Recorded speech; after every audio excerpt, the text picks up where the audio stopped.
붙드시니 어느 곳에 가든지 요동하지 않는 주의 팔을 의지합니다.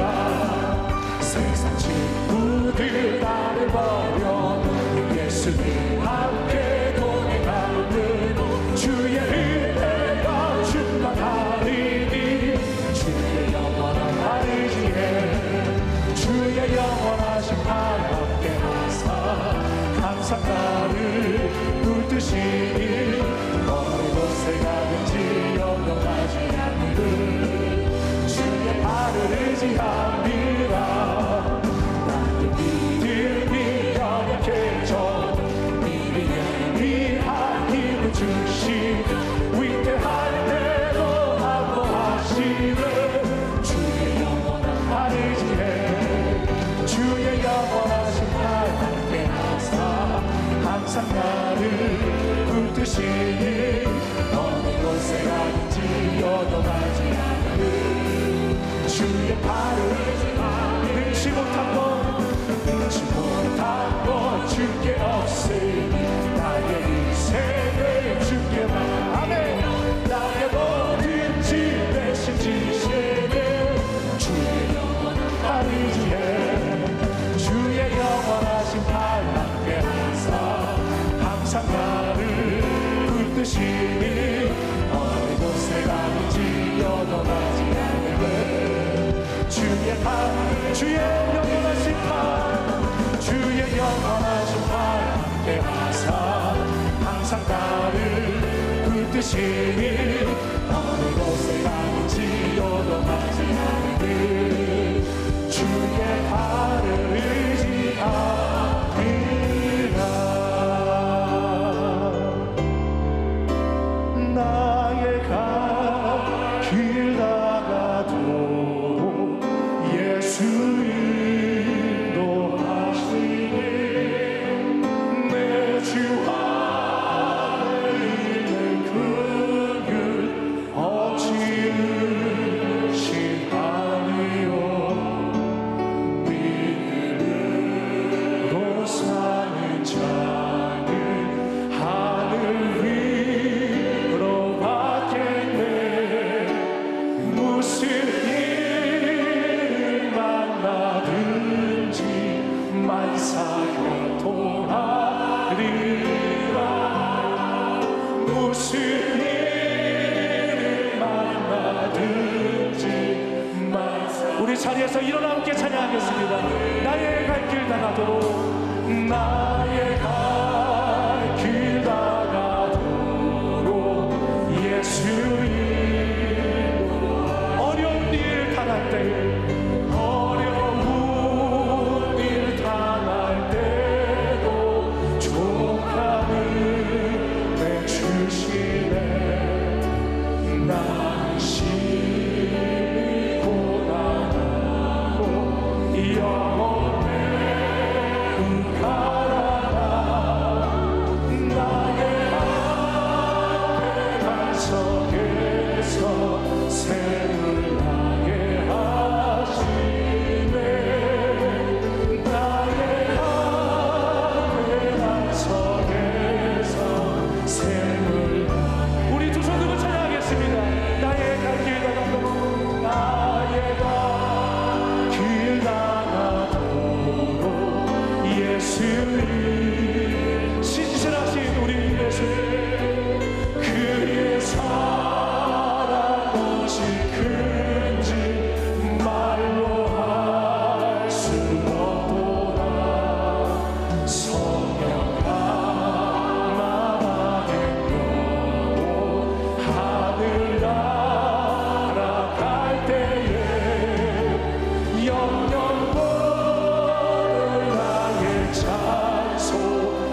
영이시니 예배하는 자가 영과 진리로 예배할지니라. 아멘.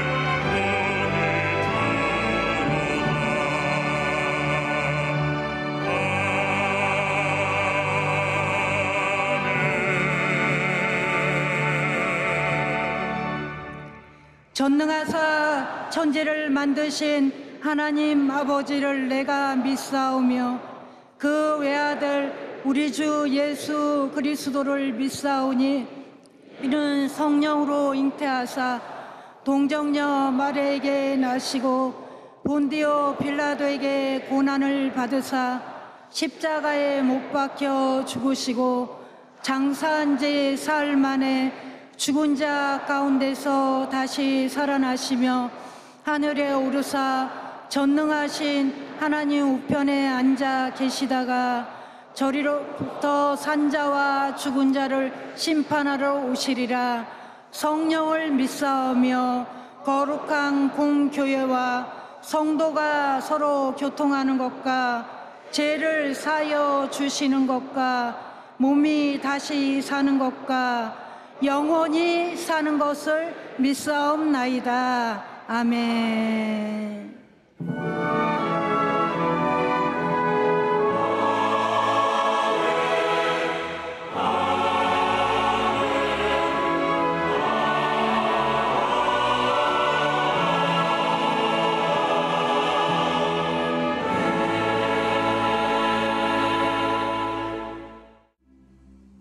오늘 은혜 받으실 말씀은 창세기 28장 1절에서 5절까지 말씀입니다. 창세기 28장 1절에서 5절까지 말씀을 다 같이 봉독하겠습니다. 이삭이 야곱을 불러 축복하고 또 당부하여 이르되 너는 가나안 사람 딸들 중에서 아내를 맞이하지 말고 일어나 밧담 아람으로 가서 내 외조부 부두엘의 집에 이르러 거기서 내 외삼촌 라반의 딸 중에서 아내를 맞이하라. 전능하신 하나님이 내게 복을 주시어 내가 생육하고 번성하게 하여 내가 여러 족속을 이루게 하시고 아브라함에게 허락하신 복을 내게 주시되 너와 함께 내 자손에게도 주사 하나님이 아브라함에게 주신 땅 곧 내가 거류하는 땅을 내가 차지하게 하시기를 원하노라. 이에 이삭이 야곱을 보내매 그가 밧담 아람으로 가서 라반에게 이르렀으니 라반은 아람 사람 부두엘의 아들이요 야곱과 에서의 어머니 리브가의 오라비더라. 아멘.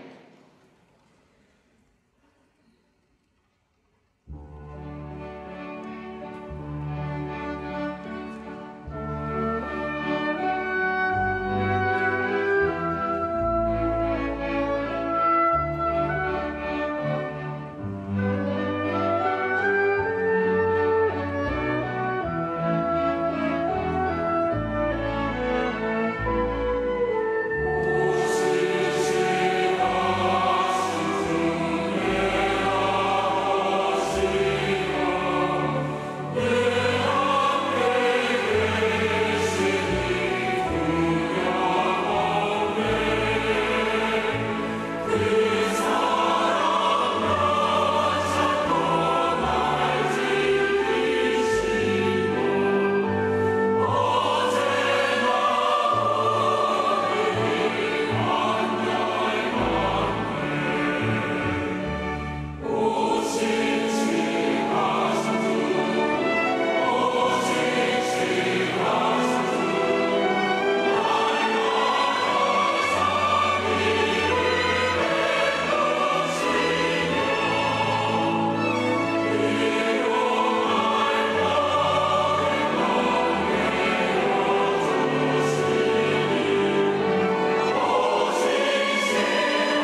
귀한 찬양을 감사드립니다. 함께 인사 나누겠습니다. 오늘은 참으로 좋은 날입니다. 우리 모두에게 좋은 일이 일어납니다.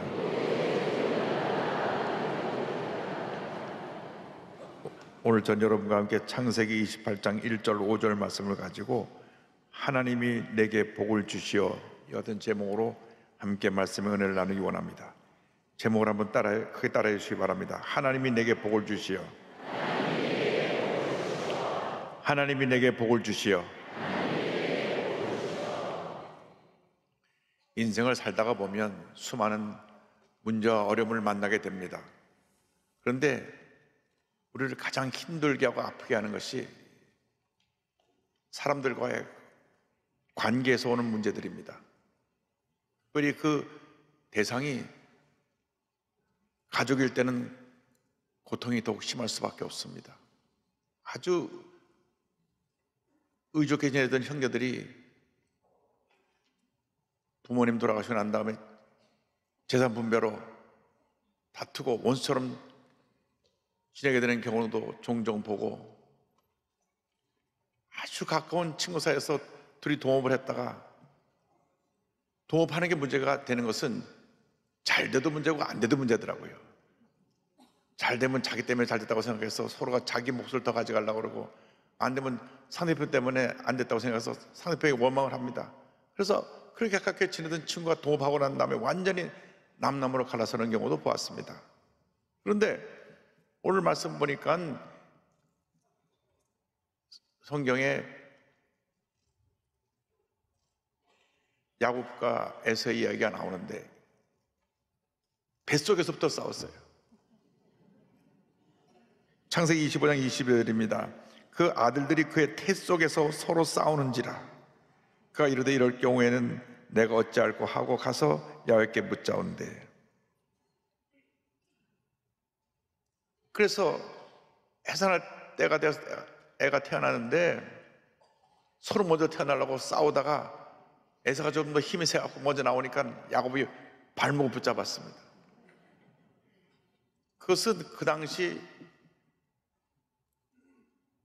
이스라엘의 하나님의 축복을, 장자권의 축복을 해서 먼저 태어나는 아들에게 주는 그 복이 있는데, 그 복을 받으려고 애들이 뱃속에서부터 싸운 것입니다. 그래서 야곱은 늘 자기가 먼저 태어나지 못한 것을 속상해하면서 어떻게 하면 내가 장자권의 축복을 받을까, 늘 거기에 대한 관심이 있었습니다. 그런데 아버지 이삭이 나이가 들고 눈이 침침해서 아버지를 잘 보지 못하게 되어서 내가 죽기 전에 장자권의 축복을 할 테니까 큰아들 에서를 불러서 너 나에게 기도받을 준비를 해라. 그러니까 에서는 사냥꾼이라 나가서 아버지에게 드릴 별미를 만들려고 사냥하러 나갔습니다. 그 얘기를 옆에서 들었던 어머니 리브가는 또 둘째 아들 편이라 빨리 요리를 부엌에서 만들어가지고 너 이거 가지고 아버지께 들어가라. 아버지가 내가 동생 거를 알아보면 어떡합니까? 앞을 못 보시니까 형옷도 입고 들어가서 그리고 가서 기도받아라. 그래서 이 동생이 형옷도 입고 들어가서 기도를 받는데 목소리가, 동생 목소리가 자꾸 묻습니다. 네가 큰아들 맞냐? 네, 맞습니다. 기도를 받았어요.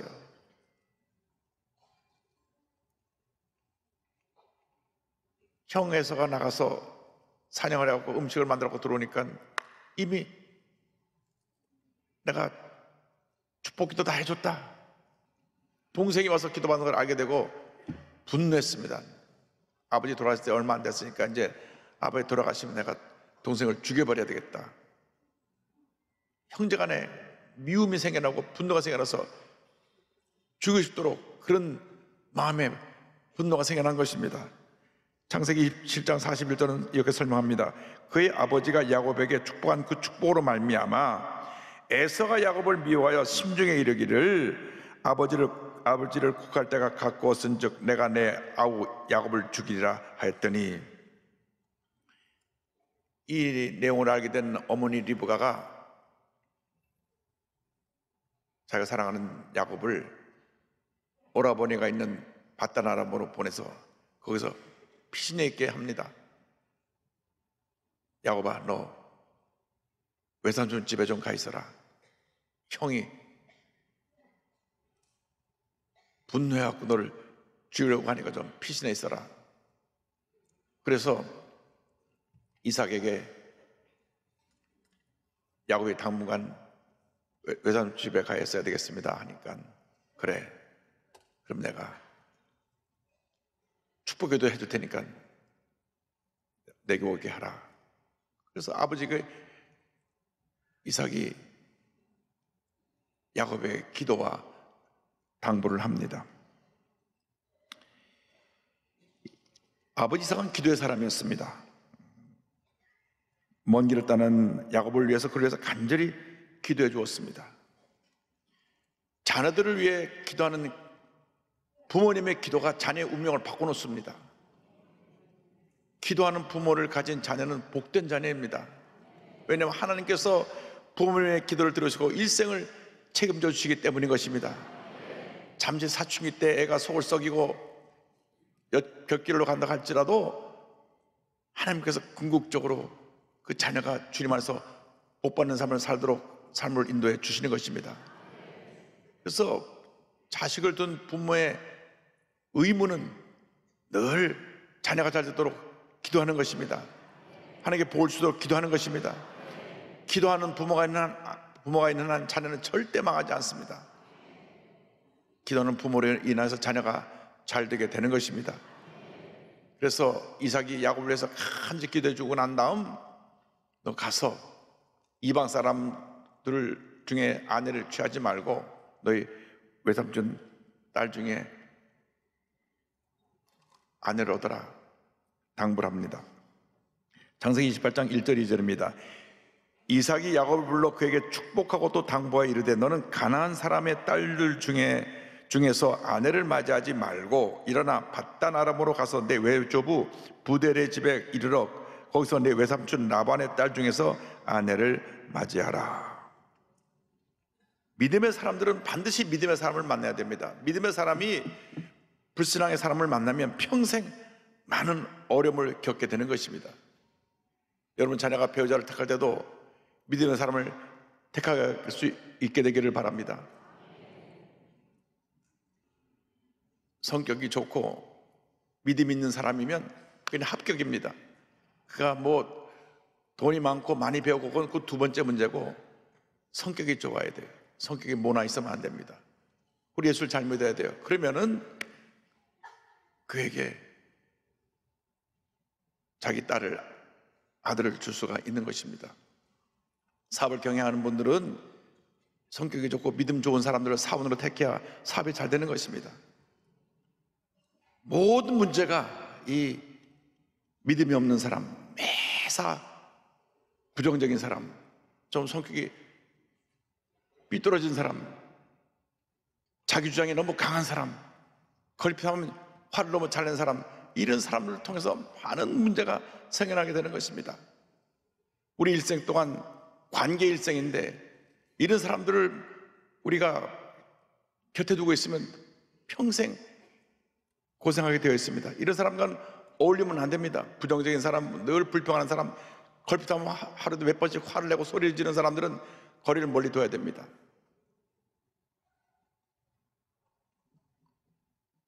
결국 그런 사람과 가까이서 남는 것은 상처밖에 없습니다. 믿음의 사람들, 성품이 좋은 사람과 가까이 지내시고, 그리고 이러한 좋은 만남과 관계를 통해서 여러분의 삶이 주님의 은혜로 더 풍성해지기를 바랍니다. 여러분 모두가 하나님께 영광 돌리고 사람 옆에는 존경받는 사람, 덕 있는 사람, 온유한 사람들이 되기를 바랍니다. 나가서 우리가 기억해야 될 것은 이삭이 야곱을 축복하면서 하나님께서 내게 복을 주시겠다, 복 주시는 하나님에 대해서 말씀하셨습니다. 28장 3절입니다. 전능하신 하나님이 내게 복을 주시어 내가 생육하고 번성하게 하여 내가 여러 민족을 이루게 하시고, 우리가 믿고 섬기는 하나님은 참으로 좋으신 하나님이신 것입니다. 우리에게 복 주시는 하나님이신 것입니다. 이렇게 기도했습니다. 전능하신 하나님이 내게 복을 주시오. 우리가 믿고 섬기는 하나님은 전능하신 하나님이십니다. 하나님 앞에 불가능이 없습니다. 전능하신 하나님이 우리에게 복을 주시면 그 누구도 그 복을 가로막을 수가 없는 것입니다. 전능하신 하나님께서 아브라함이 99세 때 나타나셔서 이와 같이 말씀하셨습니다. 창세기 17장 1절 2절입니다. 아브라함이 99세 때에 야훼께서 아브라함에게 나타나서 그에게 이르시되 나는 전능한 하나님이라. 너는 내 앞에서 행하여 완전하라. 내가 내 언약을 나와 너 사이에 두어 너를 크게 번성하게 하리라 하시니, 하나님이 인정하시고 하나님의 복을 주시면 그 일생이 하나님 앞에서 복받은 인생이 되는 것입니다. 하나님께 인정받고 복받은 인생이 되기를 바랍니다.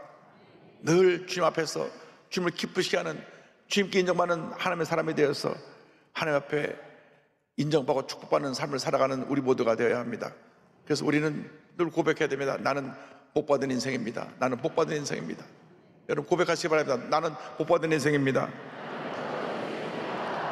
여러분 예수님을 잘 믿으면 우리는 복받은 인생이 되는 것입니다. 그리고 이삭이 야곱을 축복하면서 그 다음에 기도 내용은 뭐냐면 가서 생육하고 번성해라. 생육하고 번성하는 것은 천지를 창조하실 때 하나님께서 우리 인류에게 내리신 복입니다. 창세기 1장 28절입니다. 하나님이 그들에게 복을 주시며 하나님이 그들에게 이르시되 생육하고 번성하여 땅에 충만하라. 땅을 정복하라. 바다의 물고기와 하늘의 새와 땅에 움직이는 모든 생물을 다스리라 하시니라. 믿는 사람들이 생육하고 번성하고 잘 돼야 되는 것입니다. 저출산은 우리 민족의 재앙입니다. 자녀들이 결혼해서 자녀를 많이 낳아야 합니다. 그래야 교회가 부흥하고 이 나라가 부강한 나라가 되는 것입니다. 우리 대한민국이 전 세계에 존재하는 국가 가운데 가장 아이를 낳지 않는 나라가 되었습니다. 출산율이 0.7이니까 3명 중에 한 아이가 태어난 정도로 그만큼 아이가 태어나고 있지 않습니다.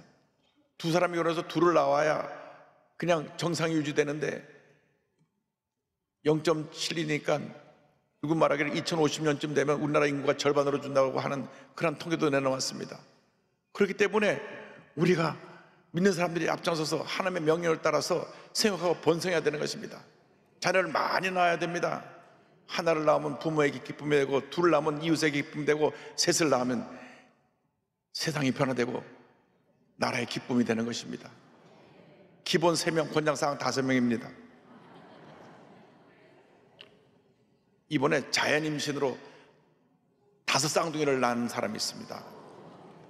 서울 성모병원에서 5 아이를 낳았는데요, 아버지가 31살 김준영 씨, 엄마가 사공혜란 씨 30살입니다. 30살, 31살, 30살짜리가 5을 낳았으니 이제부터 한 부인이 45살 때까지 계속 낳으면 10몇 명은 낳을 수 있을 거예요. 저희 교회 기록이 13분 낳은 분이 있는데 그 기록을 이분들이 깼으면 좋겠어요. 여러분 자녀를 많이 낳으면 하나님께서 그 자녀를 책임지고 복을 주십니다.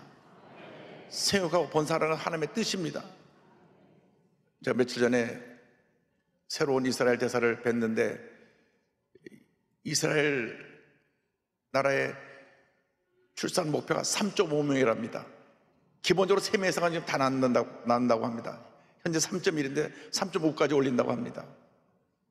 왜? 그 작은 나라가 그 중동에 둘러싸여서 나라를 유지하고 나라가 부강해지기 위해서는 아이를 많이 낳아야 되니까 기본적으로 3명입니다. 여러분 이것은 하나님의 명령입니다. 생육하고 번성하라. 우리가 웃고 넘어갈 것이 아니라 정말 우리 민족의 백년대계를 위해서 우리가 아이를 많이 낳아야 되는 것입니다. 그리고 나서 아브라함의 허락하신 복을 내게 주시라고 기도했습니다. 창세기 28장 4절 보면 이와 같이 말씀합니다. 아브라함에게 허락하신 복을 내게 주시되 너와 함께 내 손에게도 주사 하나님이 아브라함에게 주신 땅 곧 내가 거류하는 땅을 내가 차지하게 하시기를 원하노라. 아브라함에게 허락하신 복이 무엇입니까? 그가 갈대 우르에 살 때 75세 때 그를 부르시면서 주신 말씀이 창세기 12장 2절로 3절입니다. 내가 너로 큰 민족을 이루고 내게 복을 주어 내 이름을 창대하게 하리니 너는 복이 될지라. 너를 축복하는 자에게는 내가 복을 내리고 너를 저주하는 자에게는 내가 저주하리니 땅의 모든 족속이 너로 말미암아 복을 얻을 것이라 하신지라. 하나님께서 아브라함에 주신 복입니다. 이 아브라함의 복을 우리가 예수 믿을 때 이미 우리가 다 받게 된 것입니다. 아브라함의 복이 뭐냐? 예수 믿고 난 다음 하나님께서 우리의 이름을 창대케 만들어 주시고, 나아가서 우리를 복의 근원이 되게 만들어 주시고, 우리를 축복하는 자에게 하나님께서 그를 축복해 주시고, 우리를 저주하는 사람 하나님께서 그를 저주하십니다. 땅의 모든 족속이 우리로 말미암아 복을 받게 되는 것입니다. 우리 예수 믿는 사람들로 말미암아 땅의 모든 족속이 다 복을 받게 되는 것입니다. 예수를 믿는 그 순간 우리는 이 아브라함의 복을 받았습니다. 성경 갈라디아서 3장 9절은 설명합니다. 그러므로 믿음으로 말미암는 자는 믿음이 있는 아브라함과 함께 복을 받느니라. 여러분, 저주받은 인생이 아니라 복받은 인생으로서 분명한 정체성을 가지고 살아가는 여러분 모두가 되기를 바랍니다. 나는 주님 안에서 복받은 인생이다. 우리가 하나님 뜻대로 살아가고 하나님의 영광을 위해서 헌신할 때 하나님께서 우리에게 복을 내려주시는 것입니다. 영혼이 잘된 같이 범사가 되며 강건하게 되고 생명할 때 풍성하게 되는 얻는 복을 내려주시는 것입니다. 나가서 약속의 땅 가나안에 거하는 복을 주셨습니다. 창세기 17장 8절입니다. 내가 너와 내 후손에게 내가 거류하는 이 땅 곧 가나안 온 땅을 주어 영원한 기업이 되게 하고 나는 그들의 하나님이 되리라. 하나님의 자녀들은 하나님이 약속하신 땅에서 하나님의 은혜 가운데 복받은 인생을 살게 되는 것입니다. 더 이상 우리는 저주받은 인생이 아닙니다. 많은 사람 예수를 믿고 나서도 예수 믿기 전에 상처받은 과거에 붙잡혀 삽니다. 그래서 절망합니다. 우울증에 빠지기도 합니다. 여러분, 과거의 상처는 다 지나간 것입니다. 상처에 붙잡혀 살면 안 됩니다. 과거에 붙잡혀 살면 안 됩니다. 우리는 주님 안에서 새롭게 변화된 새로운 피조물인 것입니다. 고린도후서 5장 10절에 이와 같은 위대한 선언이 있습니다. 그런즉 누구든지 그리스도 안에 있으면 새로운 피조물이라. 이전 것은 지나갔으니 보라 새 것이 되었도다. 이전은 지나간 것입니다. 과거에 여러분이 어떠한 문제가 있었든지, 어떠한 실패의 경험이 있었든지, 사업이 망했던 경험이 있었든지 그것이 문제가 아닙니다. 지나간 것입니다. 인간의 삶에 업앤다운이 있는데 상처 입히고 절망한 과거에 붙잡아 살지 말고 하나님 나와 함께 하시고 하나님께 은혜 주시고 나에게 복을 내리신 그 아름다운 기억만을 가지고 거룩한 꿈을 갖고 전해 나가는 여러분 모두가 되기를 바랍니다. 예수 믿는 사람은 절대 과거에 붙잡혀 살면 안 됩니다. 여러분, 우리에게 주신 축복의 미래가 우리를 기다리고 있는 것입니다. 찬란한 미래가 우리를 기다리고 있는 것입니다. 절대로 과거에 붙잡힌 사람이 되지 말고 미래를 꿈꾸며 전해 나가는 복받은 인생이 되기를 바랍니다.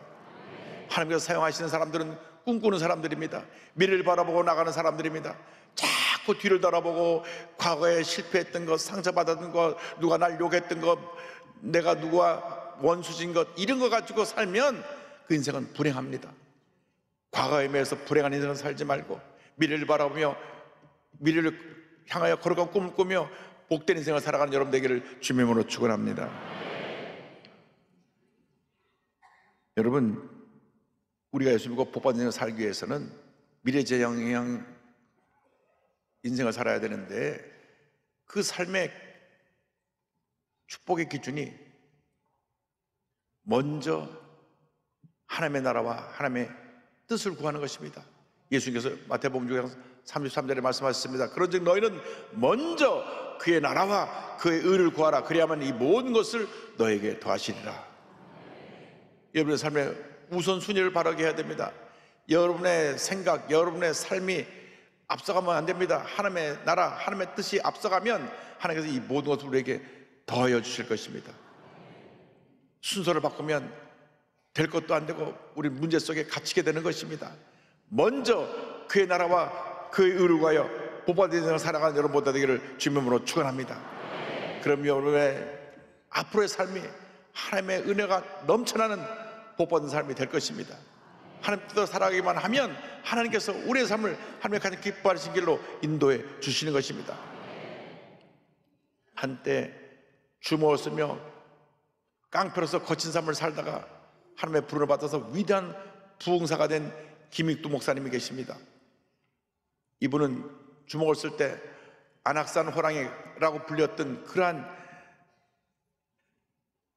깡패로 살았던 분인데 예수 믿고 운명이 바뀌어져서 복받는 생을 살았고 한국 기독교 역사에 길 남는 귀한 목사님으로 이름이 남겨지게 되었습니다. 한국의 무디 목사라고 불려지는 이 목사님은 1874년 황해도 안악군의 한 마을에서 태어납니다. 유학자 집안의 외동아들로 태어나서 부모님이 아들이 공부를 잘해서 과거에 급제해서 공무원이 되기를 원했습니다. 그래서 서당에 가서 열심히 공부해갖고 6년을 공부해갖고 과거 시험을 봤는데 그만 떨어졌어요. 아들에게 큰 기대를 걸었던 아버님이 충격을 받고 얼마 있지 않아서 아버님이 세상을 떠나십니다. 그렇게 자기를 사랑하고 자기가 잘 되기만을 위해서 모든 꿈과 소원을 자기에게 두고 있었던 아버님이 돌아가시자 큰 충격을 받았습니다. 결혼해서 사업에 손을 냈는데 가까운 친구에게 돈을 맡겼다가 사기를 당해서 재산을 다 날려버렸습니다. 아버님 돌아가셨죠. 전 재산 다 잃어버렸죠. 그래서 그가 그때부터 밤낮 술을 마시기 시작했습니다. 술을 마시고 나서 세상 한탄하면서 사람들에게 주먹을 휘두르기 시작했습니다. 한번 시장에 가면은 이 저들의 좌판을 들러엎고 주먹을 휘두르면서 피난 다 빼앗아 갔습니다. 그래서 김육도가 나타난다 그러면 상인들이 다 중요한 건 뒤로 감추려고 숨어 있었습니다. 걸리기만 하면 두들겨 맞았으니까. 그래서 이 김육도 깡패를 붙들어 떨면서 어느 때는 너무 행포가 심할 땐 경찰을 부르면 경찰까지 두들겨 팼습니다. 그래서 이 김육도는 모두에게 휘피인물이 됐습니다. 근데 어느 날 시장에 나가서 행패를 부리고 있는데 웬 서양 여자가 한국말로 당신 예수 믿어야 됩니다 하고 전도 주십니다. 그러니까 아니 예수가 내게 밥 먹여줘 그러면서 전도를 확 우겨가지고 벌에다가 주워놓고 가져갔는데 또 어느 기록을 보면 코를 풀라 그러니까 전도지로 코를 풀면 당연히 코가 썩는다 그래가지고 그걸 버리지 못하고 주머니에 가져왔다는 그런 기록도 있습니다. 약간 기록이 몇 가지가 옛날 기록이니까 다른데, 근데 집에 가서 그거 펴보니까 풀은 마르고 시들지만 하는 말씀은 세세토록 영원하다 그런 말씀을 보면서 마음에 찔림이 왔습니다. 매일같이 술 먹고 방탕한 삶을 살던 그가 전도지를 읽는 순간 마음의 문이 열렸습니다. 여러분, 그래서 여러분 주위에 믿지 않은 사람들에게 예수님을 전해야 돼요. 성령께서 감동하면 위대한 역사가 나타나게 되는 것입니다. 그래서 그가 그 당시 황해도 일대를 다니며 복음을 전하던 수알런 선교사님 예배 드리는 곳에 가서 설교 듣다가 막 성령 은혜에 면서 눈물 콧물 쏟으면서 통곡하면서 내가 죄인입니다, 내가 죄인입니다, 내가 죄인입니다. 그래서 이 수알론 선교사님을 통해서 세례를 받는데, 세례를 받을 때까지 신약 성경을 100독을 했답니다. 100독.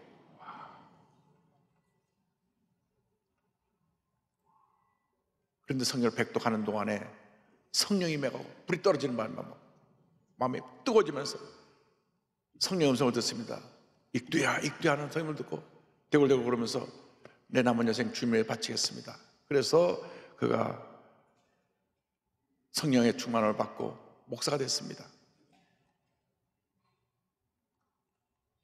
깡패 김육도가 목사 되니까 아무도 안 믿었습니다.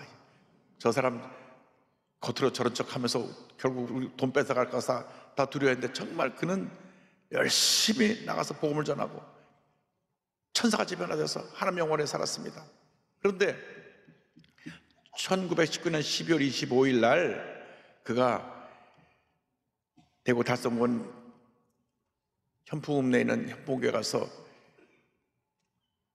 봉해린도 하는데 그 지역에 사는 거지 박수진이라고 하는 사람이 이곳에 와서 우연히 부흥회를 하는데 뒤에 앉아 있었습니다. 이 박수진이라는 사람은 10년 전에 사고로 이 턱이 떨어졌는데, 턱이 떨어져 갖고 앉아서 밥을 먹을 수가 없어요. 다 흘리니까. 누워있으면 밥을 떠먹어야죠 먹는 그런 거지였습니다. 그런데 그걸 거지 보니까 얼마나 불쌍한지 김익두 목사님이 설교를 마치고 내려가서 기도하고 또 기도하고 또 기도하고 또 했더니 그 의학적으로 못 고치는 그 떨어진 턱이 붙어버렸습니다. 그래갖고 이 박수일이라는 분이 온 동네에 할렐루야 할렐루야 예수님이 날 고쳐주셨습니다. 김익두 목사님 기도해서 고쳐주셨습니다. 다니면서 열심히 복음을 전해서 많은 사람들이 예수를 믿게 되고, 그로부터 계속 기도할 때마다 많은 병자가 낫기 시작했습니다. 날 때부터 다리가 불구된 8살 난 아이도 기도해서 일으켜 세우고, 등이 곱사된 손에 등이 펴지기도 하고, 맹인이 눈을 뜨기도 하고, 당시 동아일보에서도 이 내용을 기록했습니다. 김익두의 기자로 동아일보에서 기사가 나왔고, 부흥회를 열면 수천 명씩 모여들어가지고, 그 당시에 기본적으로 3,000명, 4,000명 모여서 부흥회한 부흥회는 우리 김익두 목사님 부흥회밖에 없었습니다. 한 번은 김익두 목사님이 부흥회 가기 위해서 산을 넘어가는데 너무 더워서 산 정상에서 언덕 위에서 우통을 벗고 앉아서 쉬고 있는데 저 밑에서 웬 술 취한 사람이 하나 올라오더랍니다. 술 취한 사람이 하나 올라와가지고 자기를 보고 시비를 겁니다. 당신 왜 나보다 먼저 올라와 있어? 다짜고짜 시비를 걸고 두들겨 패기 시작하더랍니다. 옛날 같으면 한 주먹감인데 목사니까 두들겨 맞는 거예요. 한참 두들겨 맞고 난 다음 잠시 멈추셨을 때 물어봤습니다. 형님 다 때렸어? 그러니까 왜 또 맞고 싶어? 그러니까 그때 김익두 목사 정색하라고 이렇게 얘기했습니다. 예수는 내가 믿고 복은 자네가 받았네. 내가 김익두라는 사람이요. 그러니까 이 사람이 김익두가 누구냐니까 벌벌벌 떨면서 아이고 나 살려달라고. 그때 김익두 목사님이 이렇게 말했습니다. 내가 예수 믿기 전이라면 당신 오늘 장례식 날이라고. 내가 예수 믿은 덕에 당신이 오늘 산 줄을 알라. 아이고 제 잘못했습니다. 제가 어떻게 하면 좋겠습니까? 잠만 말고 나 지금 따라오라고. 그리고 다른 데 가서 부흥에 참석해갖고 예수 믿고 나중에 그 교회 장로가 됐습니다. 할렐루야. 일생 살아가는 동안 150여 교회 교회를 세우고 설교 횟수가 28,000번, 결신자가 28만 명, 그가 기도해서 병 고침받은 사람이 10,000명이 넘고, 목사 된 분 중에 200여 명 가운데 그 유명한 이성봉 목사님, 주기철 목사님, 김재준 목사님, 우리 한국교회 위대한 발전을 남긴 분들이 다 이 목사님의 부흥회를 통해서 은혜 받고 목사님 된 분들입니다. 신사참배를 거부해서 고문을 당하고 목사직을 박탈당하고 6.25 동란 때 교회당에 예배드리다가 공산군이 들어와서 모든 교인과 함께 우리 목사님을 살해해서 그곳에서 순교했습니다. 1950년 10월 14일 날 그는 공산군에 의해서 총에 맞아 순교했습니다. 깡패 인생을 살다가 예수 믿고 평생 복받은 인생을 살았습니다. 하나님 앞에 위대한 일꾼으로 쓰임받았습니다. 여러분, 주님이 우리를 이렇게 사랑하십니다. 우리를 이렇게 사랑해서 여러분을 택하신 것입니다. 여러분이 예수 믿기 전에는 김익두처럼 거친 인생을 살았던 분도 있었을 것입니다. 제멋대로 사는 인생을 살았던 분도 있을 것입니다. 그러나 예수 믿고 복받은 인생이 됐습니다. 하나님 여러분을 사랑하십니다. 여러분 통해서 위대한 일을 이루시기를 원하시는 것입니다. 마음의 문을 열고 여러분 마음 가운데 오직 주님만이 나의 구주가 되시고 한평생 하나님 영광에 살겠다고 결심하는 여러분 모두가 되기를 주님의 이름으로 축원합니다. 찬송가 393장 우리 1절 함께 하겠습니다. 오 신실하신 주 내 아버지여 늘 함께 계시니 두려움 없네. 그 사랑 변찮고 날 지키시며 어제나 오늘이 한결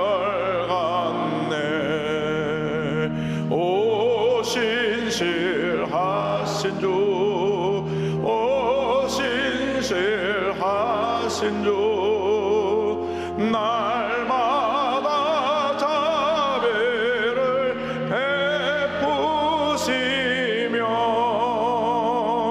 일용할 모든 것 내려주시니 오 신실하신 주, 나의 구주. 기도하겠습니다.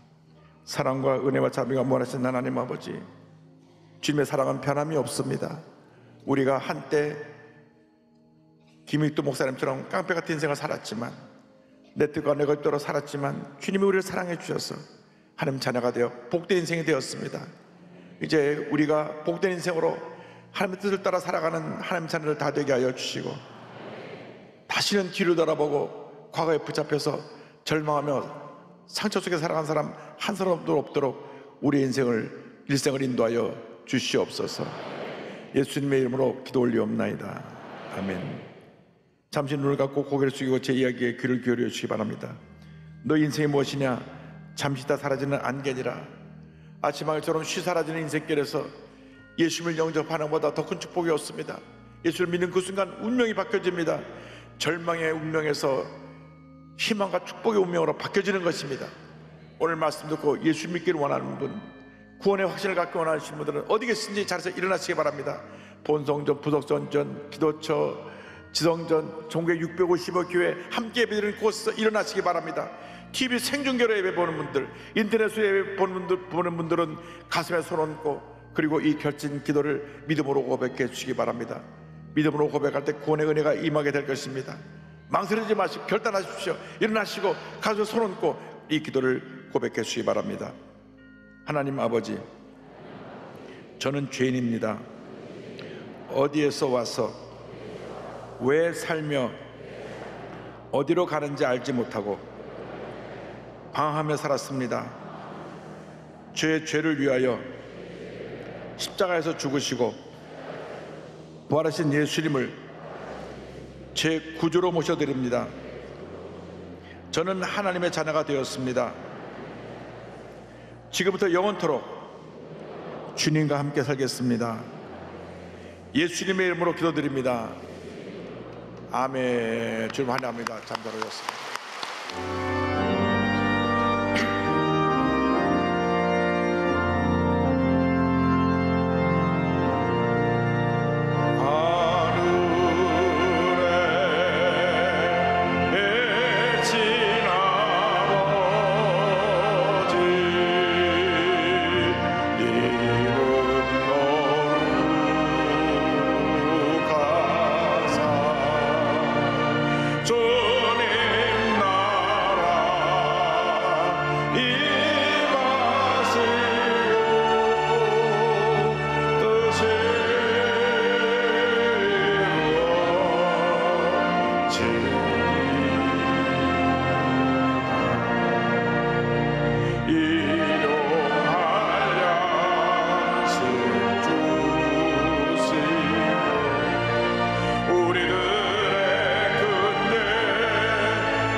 지금은 우리 주 예수 그리스도의 무한하신 은혜와 하나님 아버지의 크고 넓으신 사랑과 성령의 감동감화 인도가 충만하게 하심이 예수 믿고 복받은 인생이 되어 하나님 영광에 살아가기로 결심한 주님의 귀한 백성들 위해 지금도 영원토록 함께 있을지어다.